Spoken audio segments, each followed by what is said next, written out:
What's up, y'all? It's your girl Shay Renee, and tonight we are back to talk about Sistas Season 5, Episode 8, Pushed to the Limit. Okay, now y'all, can I tell you something?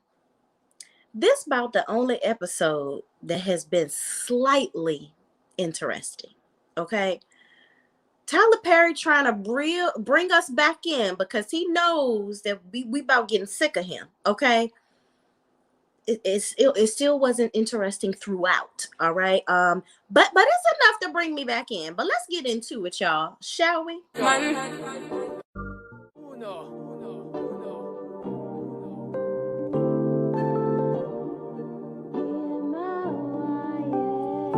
ball in a life, man. Go on with it, go on with it. Do us. So we are coming with a force, yeah. Yeah. Work. See me, I can work. See me do me dirt. So me for that work. When you walk a line. In the game, drive me a dessert. Let the devil lurking. Yeah. You make a like, now you don't like it. You know I dealt with you the nicest. Nobody touched me in the right. Nobody touched me in a crisis. I believe that all of your dreams are duration. You took my heart, all my keys, and my patience. All right, y'all. So we are back at Danny's apartment where we ended in the last episode, where dude pretty much backhanded her. Okay, so he backhands the heck out of Danny. Danny is in belief, and she's like, I can't believe this is happening to me. And he says, well, believe it. And Hawk spits right into her face.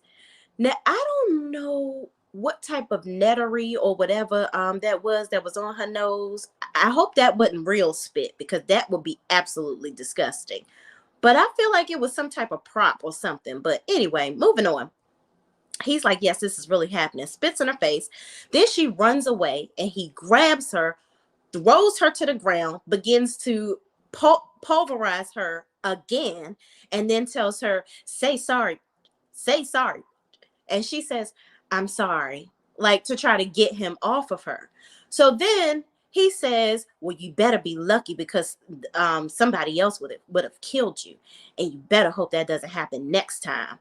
I'm like, oh my God, little bitty dick committee is pissed. Like, sir, they have penis pumps for that. Like, they have different things that can help you. Like, your ego is very bruised. For you to do all of that, it's giving traumatic. It's giving, you got problems, sir. 99 of them, and your dick is the biggest one. All right, but it's small. Moving on. Danny is pissed. Like, Danny is caught between a rock and a hard place of her safety, and she's probably going crazy because Danny don't seem like the type of person that would take this type of behavior laying down. And the whole time I'm just like, Preston, please be at the door. This be one time you use your white privilege to get in the building and open her door and miraculously be there to save her. Like, I was just like, oh my God, where's Preston? But again, Danny, not to say that you deserve this behavior, because nobody does, but you allow too many men back to your house. Why is this man at your apartment and you've only gone out with him one time? You do not know him. You were supposed to just be using him for free drinks and food, but then you end up taking him back to your apartment, and he crazy as hell. This is the poster child for don't take nobody back to your apartment. Like, literally, you don't know him. Why would you let him know where you live? Because now he can come back and torture you again. Okay, so they proceed to take all of this outside. Okay, she's running behind him, because I guess he'd leave and like, oh well, I done did my backhand and did my hawk spit, and I done told her and put her in her place, so I'm good. I'm gonna go home now. You hear? So he's walking outside, and then he turns around, and Danny is running behind him. So he throws her down in the bushes. So the whole time I'm thinking, neighbors, good morning, my neighbors, please come outside and catch this man doing this stuff to her. Like somebody recorded so that she can have some evidence. Like that's what I'm thinking the whole time. So he throws her down on the ground. She's like, you want to hit me? You want to hit me? So she gets up, she grabs something, she found something in the grass, and then she begins to beat him with whatever that tool of sorts was. Okay. So he hurries up and jumps in his car, and she's still running behind him with whatever this thing is. She busts the windows. She busts the windows out his car. Okay. So she busts the windows out his car. She gets in her car, okay, because sis ain't taking this line down. And she takes her car. I'm like, where is she going? Is she going to the police station to get a kit done? Because she can say that he RAPE'd her. I don't know, to get him back for what he did. I don't know. But then she gets in her car, child. She Medea'd the heck out of that car and ran into the side of the car, the driver's side where he's sitting.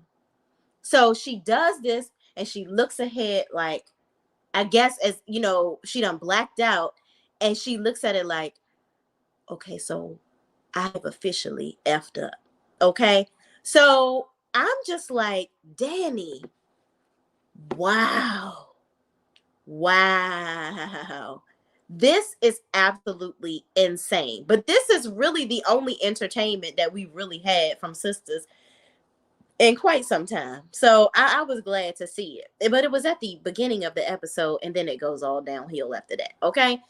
Linda Gamble says, hello, Shay Renee. What's up, Linda? Thank you, thank you, thank you for joining me. You are in the building, and I appreciate you. Thank you so much for watching.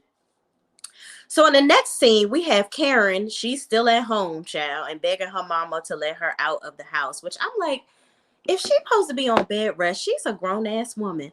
You don't need to be watched. Like, I don't understand why her mother is there making sure she stays in the bed. Like, my thing is, you a grown-ass woman. You know you pregnant. If you don't want to stay in the bed and take care of your body and your baby, then that's on you. Like, I can't make you, as a grown woman, make the right decisions for yourself. As a grown woman, you should want to do that. So if you know that you were sitting up there bleeding at the salon because you were stressed, then why are you so pressed to go back in there? Like, that's on her.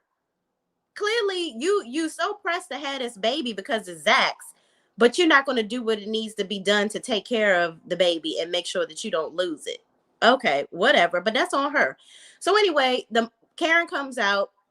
They sit down to have breakfast. She's all dressed to go in or whatnot because her mom, said that she would let her go to work for 30 minutes, which I'm like, that probably took more than that to get there. Why are y'all wasting the gas? But whatever. So they sit down, and her mom is like, okay, well, you can go in. They go back and forth and have this meaningless conversation about how long she gonna be in there, who to what, wasting our damn time. This is time, Tyler, that we should have been spending calling the doctor to ask who the baby daddy is. That's what we should have been doing. But you're wasting our time with this extra lines that don't nobody care about. So after they go back and forth and round the road mulberry bush about that, then the mother brings up Fatima talking about the time, like, and if it's 13 days and you carry the one and subtract 3 and add 2, and then we'll get to where you know who the daddy is. And Karen says, well, I know about that method. I did do that, and that's how I know it's Zach's baby. And the mother is like, well, okay, well, let's call the doctor and make sure. Why haven't you done that? Why haven't you called the doctor or talked to the guys about it? Because you're basically just leaving them in the dark. They need to know what's going on. And Karen is like, no, I don't want to do that. I don't want to do that. So I'm like, why are we dragging this out? If you know for sure that you obviously don't know for sure that it's Zach's baby. You are just hoping and praying that it is his baby from whatever this little subtraction and add method of your uterus that you done conjured up. We don't get a blood test. I ain't got time for this. Tyler, in this part of the story, it's dumb and it's dead and it's lame. Stop. Who is the baby daddy? I'm sick of this, okay? I'm about sick of this as I am with Q and daggone Calvin, which I'm glad that they weren't in this episode. Okay, moving on. Tell us who the baby daddy is. I ain't got time for this. All right, moving on from this scene because this is just as dumb as hell. All right. She don't want to go to the doctor because she don't want to find out the truth and have to deal with who her baby daddy is. End of story. So in the next scene, Karen sits she Andi is dressed for work and Gary is still in the bed. Okay. Oh, I missed the whole part, y'all. So we also got to talk about, so before Karen sat down with her mama, she called Andi to ask her to come to the shop because she wants to put together a plan for all the girls to come to the shop and they can convince her mother that she can stand on her own 2 feet and they gonna watch her and her mama can go ahead and go on home. And then she told her about Zach and Aaron coming over and this stupidity with these damn letters that she read to them. And she want to tell Andi about it. And Fatima came over. So she want to tell her the ins and outs and outs and ends of that. And that was before she went out there to have a bowl of secret sauce with her mama for breakfast. Okay, moving on.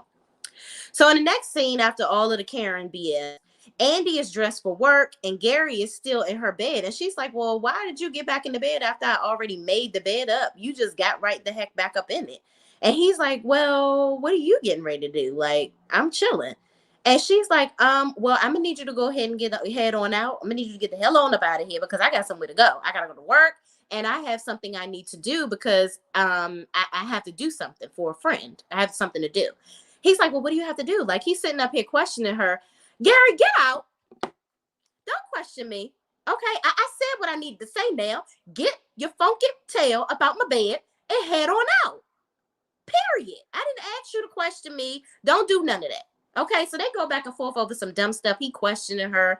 Obviously, he's trying to question her and see who she going to see because he don't believe she really going to work. And he just being nosy.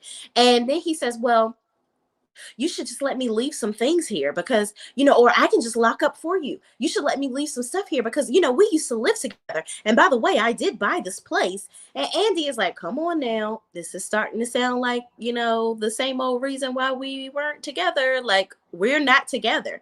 I don't want you leaving stuff here. Like, blah, blah, blah. And he's like, well, you got to admit, I'm getting better. Gary, it's been 3 days. Sir, you're not getting better. You're not. You was just spying on me through the window.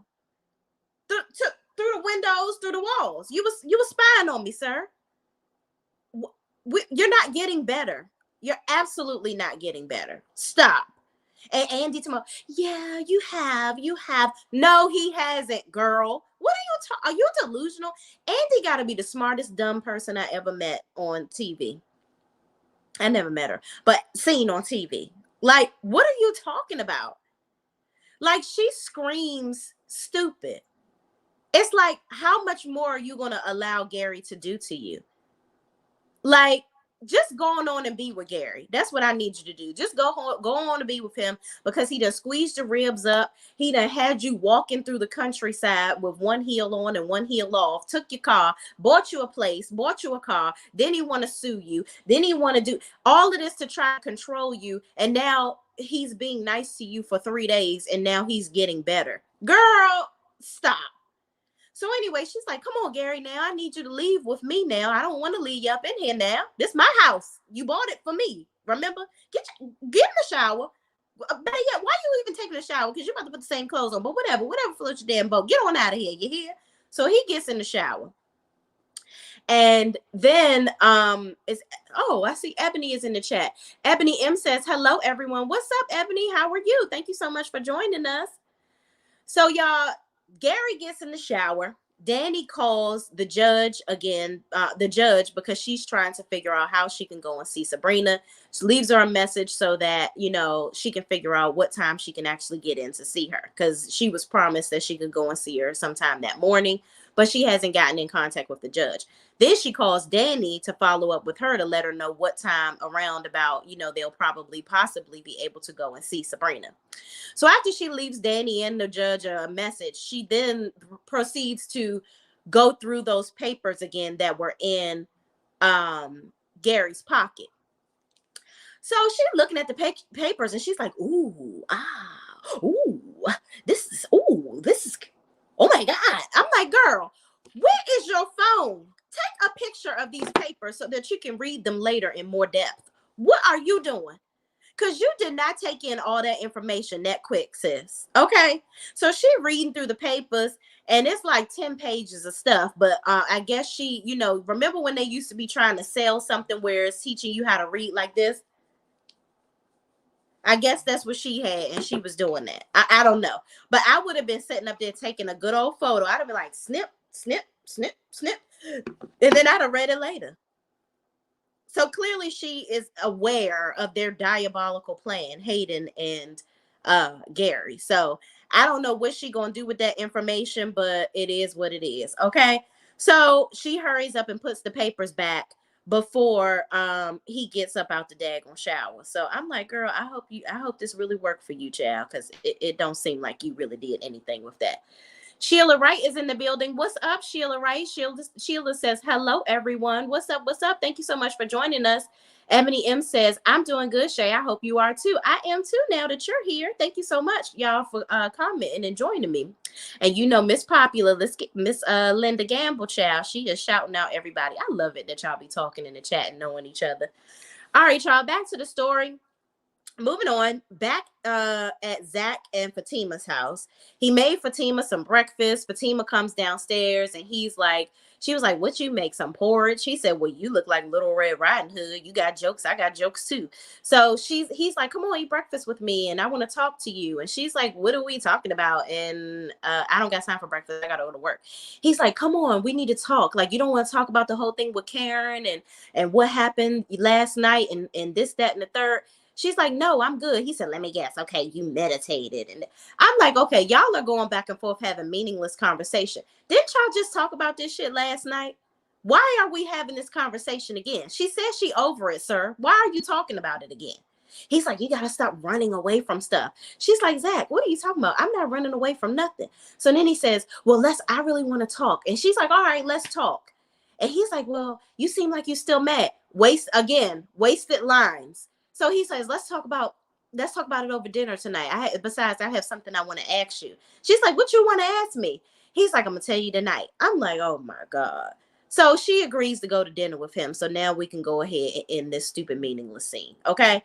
So Hayden comes in the office and Robin walks in right behind him and asks him if he could come in his office to speak with him. And, they sit down and Robin asks him about the Paris situation and the email. And he's like, did you send this email? And Hayden is like, I don't know what you're talking about. He's like, you don't know what I'm talking about? Does this look familiar? And he's like, what is this? He's like, it's the IP address to your computer. It's traced back to you. And he was like, I don't know what you're talking about. He's like, yeah. And then he hands him some folder. I don't know what was in this folder. But then he says, yeah, I have my CIA connections gave me this information.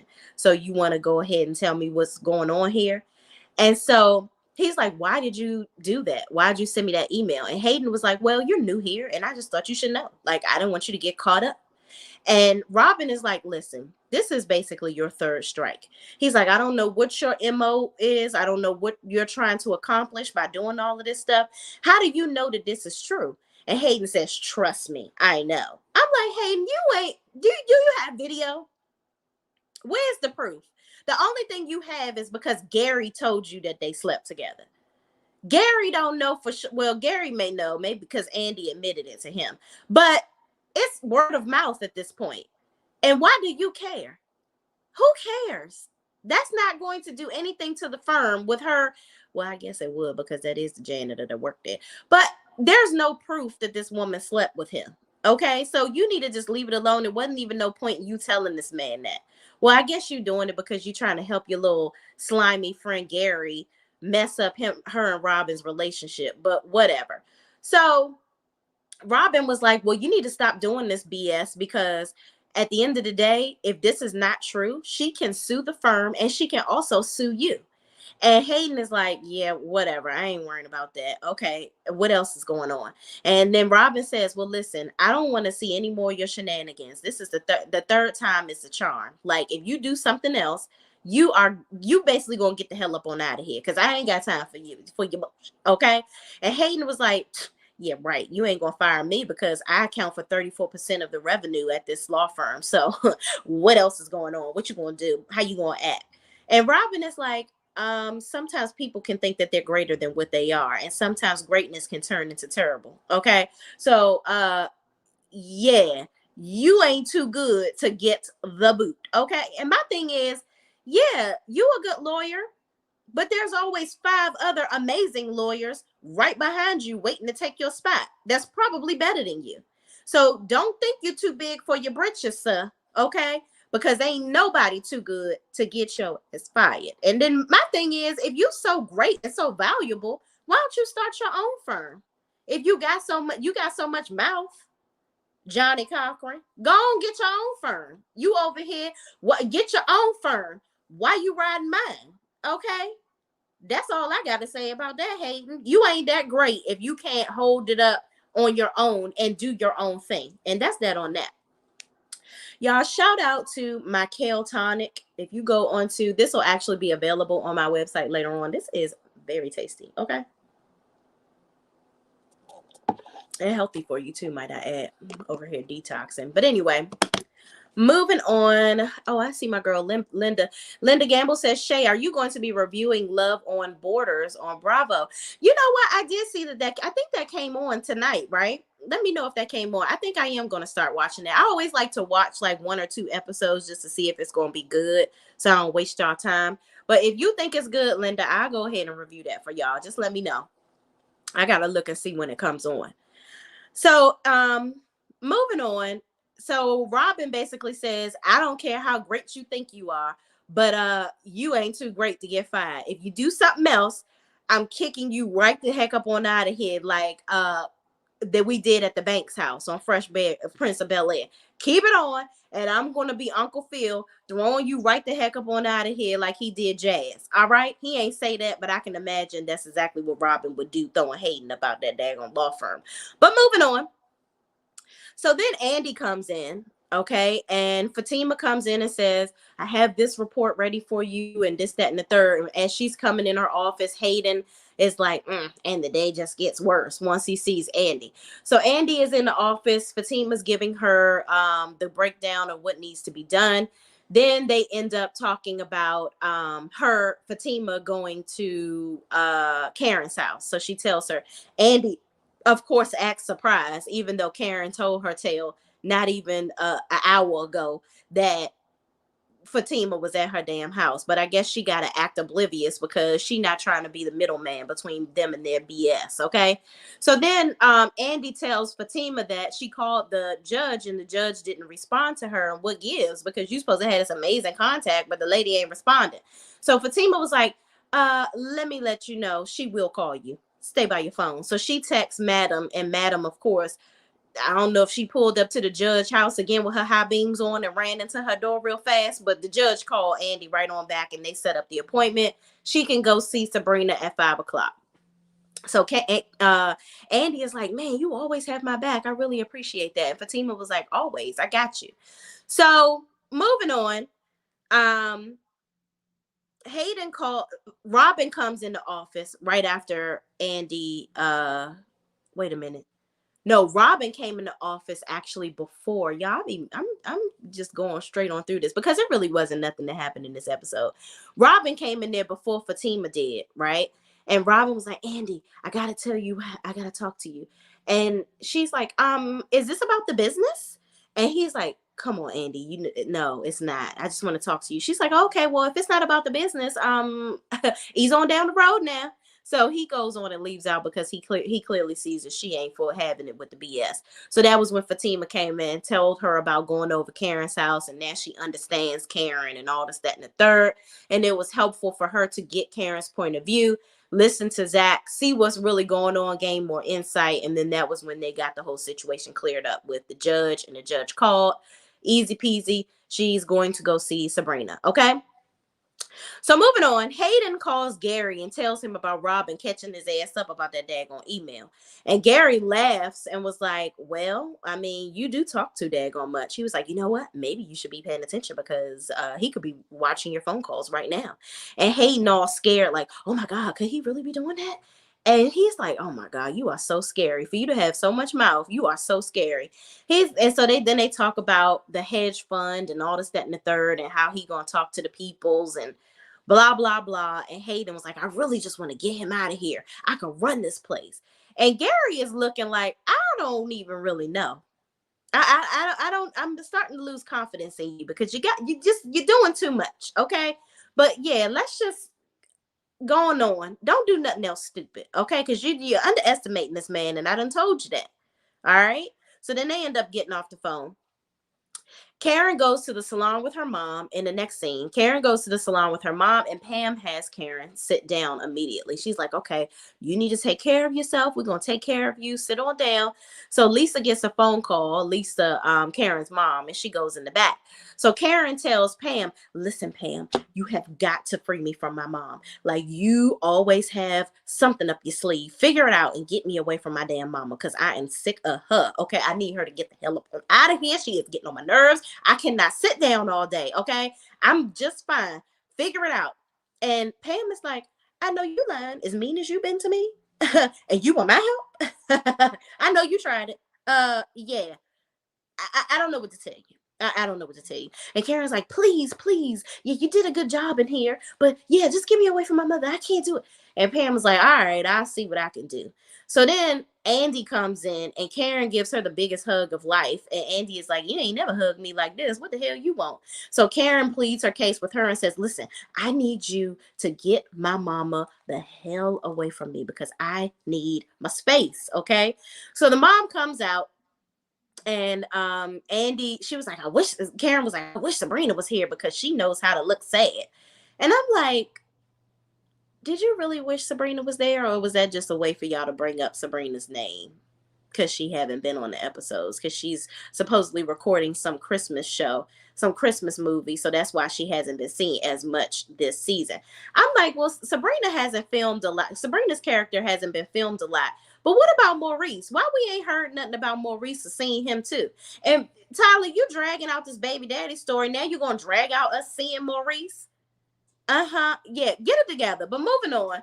So her mama comes out and says she just got off the phone with the VA. She gonna go back to work and she gonna go ahead and leave it to the girls to help out. And she called the accountant, aka Aaron, and he agreed to pitch in too because she knows that she basically getting on Karen's daggone nerves, and she want to give her a little bit of space.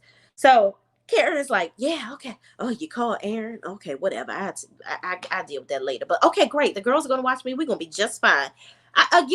I don't understand why people have to take a shift watching a grown ass woman. This is your baby, your body. If you do not want to do what it takes to take care of your body and keep this baby, that's on you, sis. You grown. Like, no. You and at your big age, nobody needs to be watching Karen. Like, this is pointless. But anyway, moving on. So Karen's mother leaves, and then she sits down in the chair like, oh, okay, cool. Now I can get some work done. I'm going to be up in here working and whatnot. So she thought she was really about to get off the hook and do whatever she want to do. And Andi was like, I know you're lying. Come on here, because I got to go. I got somewhere to be. I got things to see and peoples to do. Get up in my car and let's go. And Karen was like, well, wait, I'm supposed to be here for at least 60 minutes. She's like, oh, I got to go. I got things to do. And she was like, oh, you thought we was about to let you just do whatever you want to do? Miss Lisa ain't about to get me. And Pam was like, yeah, you better go on and head on out. Because Karen had actually told Pam to call and make a doctor's appointment for her so that her mother can get out of her hair. So I wonder if Pam is going to actually do it and if Karen really wanted her to do that. So I hope she do so we can figure out who the baby daddy is. But anyway, moving on. She was like, I wonder if your mom called Aaron. And Karen says, well, he would have called by now if she did. And then she says, wait a minute, my purse is buzzing. She did call him. So she leaves out with Andi, and Andi proceeds to take her home. Okay. Moving on. So Danni shows up at the law firm with her black eye special glasses on, child. Okay. And the front desk receptionist is like, so what do you want? So Danni is like, yeah, I'm here to see Andi. And she was like, well, Andi's not here. And she's like, well, is Fatima here, her assistant? So she called the front desk person calls back to get Fatima to come up. And Fatima was like, Danni, did you tell her that Andi wasn't here? She was like, yeah, but she asked for you. And she was like, well, what's the problem? I'm like, you know what? We're taking too much time. Fatima, bring your tail up front and see what's going on. Why you asking all these questions, ma'am? So she finally brings her shoulders up to the front, and then she takes Danni to the. She was like, "Oh my god!" She was like, "Come on, come to the back." So she sits her down in Andi's office. Okay, she's like, "Are you okay? You need anything?" Like, "Oh my god!" And Danny's like, "No, I don't. I'm not okay." And so she was like, "Okay, let me call Andi." So she goes out in the hallway to call Andi. And as she's calling Andi is actually walking around the corner. So she's like, "Andi, Danni is in your office and she don't look good. Like something is going on with her." So I'm like, "Danni, you show up to the office. Andi been calling you all day long, sis. Is your phone dead? Why you ain't answer the phone and tell her what's going on?" And then you show up here with your Diana Ross special, your Tina Turner special glasses on and your work uniform. So you had enough time to go in your house, put your uniform on. Did you even go to work? Because all of y'all seem like y'all went into work for 5 minutes and left in this episode. I don't understand. Okay, but anyway, I digress. So Andi was like, "I've been trying to call her all day." So she goes in there. She's like, "Oh my God, Danni, are you okay?" She's like, "It's going to be just fine. We have an appointment to go see Sabrina," because she thinks that all of these tears and this being upset and wearing sunglasses is all over her and her undying love for seeing Sabrina and how hurt she is over Sabrina being in jail. No, that's not what it's all about. So Danni cuts her off and says, Andi, I need a lawyer. I need a lawyer." And Andi is like, "What? You need a lawyer? What's going on?" She was like, I killed someone. I need a lawyer." So Andi's like, "What, girl? What? Who the hell you done killed?" And that's when the episode ends. First of all, I don't think she killed Stupid. I don't think she killed El Stupido. Okay, I think that somehow he hopped over on the other side of the seat. He may just be injured. I don't know. I don't know. And if she killed him, you went back into your apartment, ma'am, and put your uniform on. Somebody had to have come out there, the paramedics, somebody. Was the car towed?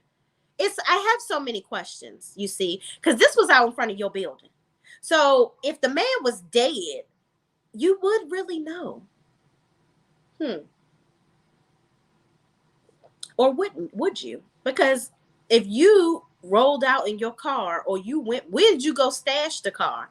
Because I know you didn't park it back in that parking space and they see that it's all jacked up and it obviously would connect to the fact that you ran it into this man's car.